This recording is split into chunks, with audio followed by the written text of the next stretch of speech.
내 생의 마지막 기북클럽의 한청천입니다. 이 시간에는 죽음을 주제로 이야기를 나누고자 합니다.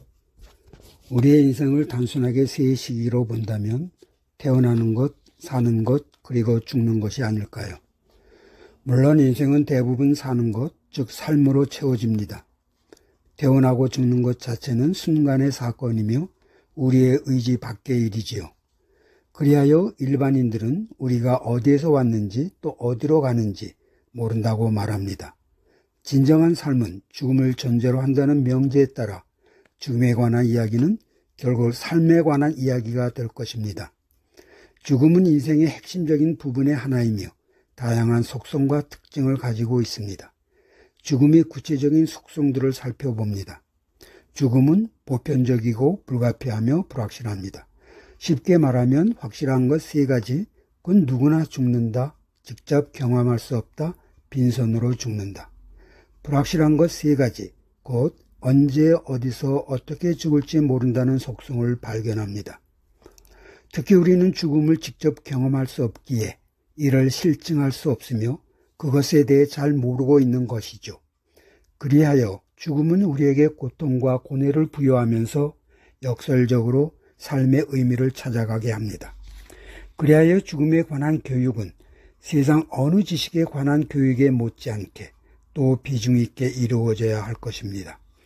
그런데 우리는 죽음에 대해 다소 터부시하며 그에 관한 생각을 피하려 합니다. 그러나 단순하게 죽음이 생이 끝이다 라고 말할 때조차 삶에서 죽음은 적지 않은 무게로 우리에게 다가와야 하지 않을까요? 죽음이 우리 삶의 중요한 전제 및 배경이 되었을 때 우리 삶의 모습이 뚜렷하게 드러난다고 할 수 있습니다. 그리고 삶은 태어남과 죽음 사이에서 선택적 의사결정의 연속이라고 말하지요. 죽음에 대한 예우와 준비는 의미 있는 선택을 할 수 있도록 도와줍니다. 따라서 죽음을 이해하고 준비하는 것은 필수적인 교육 과정이 되어야 할 것입니다. 죽음에 관한 교육을 통해 얻을 수 있는 내용을 살펴봅니다. 첫째, 죽음의 특성을 이해합니다. 즉, 죽음이 어떤 과정으로 일어나는지, 어떤 변화가 일어나는지 이해합니다. 어떤 감정과 경험이 따르는지를 이해합니다. 죽음이 자연스러운 생명활동의 일부라는 사실을 받아들이고 두려움을 완화할 수 있습니다. 둘째, 삶의 소중함을 깨닫습니다. 즉, 죽음을 탐구하고 성찰함으로써 삶의 의미와 가치를 깨닫고 현재 삶의 태도를 성실히 갖고 갈 수 있습니다. 셋째, 심리적 과정을 이해합니다. 즉, 생로병사와 상실, 슬픔에 관한 토론을 통해 죽음과 관련된 감정과 경험을 공유하고 이해합니다. 죽음을 앞둔 사람이 심리적 과정을 이해하고 그들을 어떻게 위로할지를 배우고 지원할 수 있습니다. 이러한 죽음에 관한 교육에 이어서 그 필연적인 죽음을 구체적으로 어떻게 준비하는 게 바람직한지를 또한 교육에 포함할 필요가 있겠습니다. 죽음 교육, 준비 교육은 삶과 죽음을 더 의식적으로 이해하고 죽음을 맞이할 때 더 나은 환경, 즉 편안하고 의미 있는 환경을 만들기 위해 필요한 교육입니다. 죽음에 대한 이해와 지식을 갖는 것은 삶의 고통을 최소화하는 데 도움을 줍니다. 죽음은 우리 자신이나 사랑하는 사람과의 절대적인 이별입니다. 그래서 준비 없는 죽음에는 상실, 두려움, 절망, 분노 등의 감정이 발생할 수 있습니다. 또한 죽음은 가족과의 관계에서 중요한 순간입니다. 죽음 준비 교육은 가족들이 어떻게 지원하고 도울 수 있는지에 대한 이해를 제공합니다. 죽음 준비 교육의 내용으로 장례 절차나 유언, 상속 등의 외형적 내용 외에 가장 아름다운 모습으로 용서를 구하고 또 모든 것을 용서하고 가는 것을 포함하면 어떨까 생각해 봅니다. 사제 헬리나우에는 용서에는 용기가 필요하며 진정한 고통은 용서를 하지 못하고 떠나는 것이라 했습니다. 그렇습니다. 우리는 누구나 죽음을 피할 수 없다는 그 사실을 부정할 수 없습니다. 이에 죽음의 성찰이 요구되고 죽음의 성찰은 삶의 의미와 동기를 북돋습니다. 나아가 그 성찰은 나는 어떻게 죽어야 하나, 곧 나는 어떻게 살아야 하는가 라는 질문에 필연적으로 도달하게 되며 이에 대한 자신의 대답, 즉 삶의 태도를 결정하는 데 도달합니다. 그 태도로 삶을 살아갈 때 그 삶의 가치가 더욱 확연히 드러나게 될 것입니다. 우리는 죽음을 맞이할 때 사람다움의 존엄을 잃지 않는 존재이기를 바라면서 죽음에 대해 사색하고 삶을 살아가야 할 것입니다. 서울대학교 명예교수인 정진홍 교수는 삶을 두 가지의 기본적인 모습으로 살펴보았습니다.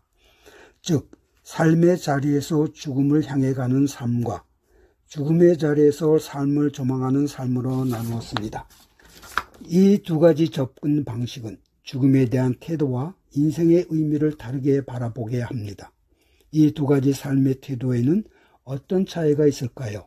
살펴봅니다. 먼저 삶의 자리에서 죽음을 향해 가는 삶. 이 접근 방식은 삶에서 죽음을 저 멀리 그러나 불가피하게 의식하며 우리의 실존이 결국 죽음을 향한 존재라고 자각하는 삶입니다. 이러한 자각은 두 가지 다른 모습으로 나타납니다. 하나는 살아가는 과정이 모두 무의미해지는 삶을 살아가는 태도입니다. 죽으면 죽는 거지 하며 죽음을 사색한다는 것 자체가 무의미한 짓이라고 여깁니다. 그러나 여전히 두려움과 절망감을 안고 죽음을 향해 다가가는 삶을 살아갑니다. 또 하나는 죽음에서 끝날 삶이라는 자각은 지금 여기를 누리려는 욕망을 한없이 충동합니다. 또한 한껏 죽음을 지연시키려는 꿈, 곧 맹목적 장수의 꿈을 꾸며 자기만을 위한 삶을 추구합니다. 이 두 가지 삶의 모습은 자신이 죽음을 향한 존재라는 생각에서 비롯되며 죽음과의 의연한 만남을 어렵게 할 수 있습니다. 두 번째, 죽음의 자리에서 삶을 조망하는 삶. 이는 삶의 끝을 예상하고 준비하며 삶을 다듬어가는 태도입니다.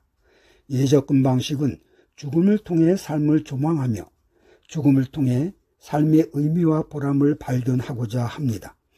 죽음은 삶의 한 부분이며 죽음을 통해 우리는 삶의 의미를 깨닫고 무엇이 정말 중요한지를 생각하게 됩니다. 죽음을 두려워하거나 그로부터 도망치려 하지 않습니다. 죽음도 삶의 현실로 인정하고 죽음도 사랑하며 살아야 한다고 다짐합니다. 이러한 삶이 보여지는 두드러지는 현상은 죽음을 준비하는 태도입니다.